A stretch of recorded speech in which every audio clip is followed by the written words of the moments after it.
So I started getting involved. Well, I started hearing about Bitcoin in 2016 in particular. So I saw the movie Dope. Yeah. That was with Shamik Moore, Mm-hmm. which is a really dope movie. And he started talking about Bitcoin at like in middle parts into the movie a lot, like as a new method of payment and secure payment and stuff. So I didn't pay any mind to it, of course, like when you first hear the terminology. And then, as the years went by, I just started hearing like rappers that I listened to, like, Money Man, Waka Flocka, like they were on it back in the day early, talking about it. So I think that's probably what started to pique my interest. And then as you said, like, just to harp on your point, you like now you're seeing like with people within our culture, like just a few months ago, what made the Stallion, she gave like $1 million worth of Bitcoin to her hot girl supporters via Cash App, which is owned by Square, and then you got PayPal also integrating it into their platforms as well.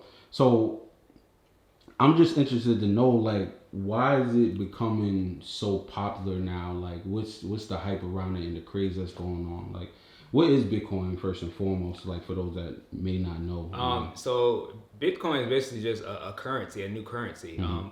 The crypto part of it is just the meaning of digital currency. So when we think about Bitcoin, it's just basically a new currency or a new storage of value.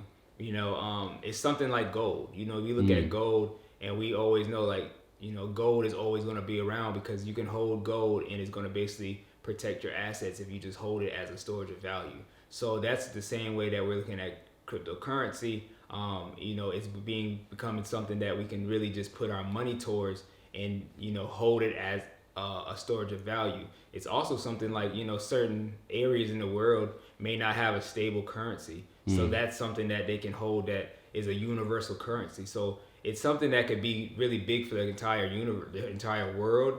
Because now we can kind of have it to the point where like not only is the United States using it, but other countries can use it, and we still have a set value of a set currency that we can all exchange, and buy and purchase goods with.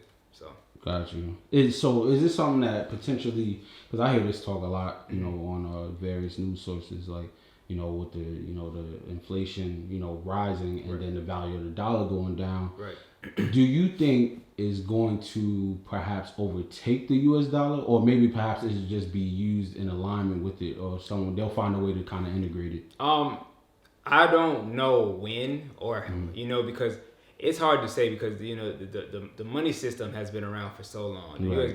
dollar has been around for so long, but at the same time, this is fairly new. This is not something that's just going to take over overnight. Yeah, it's probably going to be there's a process to everything, but yeah, I feel like this could still be something that is utilized on a daily basis, and it's still something we can compare to gold. Of course, as the U.S. dollar continues to decrease in value, these things like BTC and gold are going to increase in value. But the thing with BTC that's different from a lot of other things is BTC has a limited supply.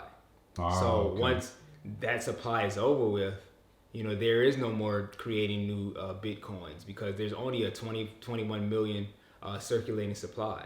Well, supply in total. And there's only 18 million currently circulating. So once that's done for, whoever has BTC will reign. It'll continue to reign, but at the same time, instead of it being inflation, this is like a deflation. Because there is no going to be no more BTC. So whoever holds BTC will, have something that is a rare, something of use. Yeah.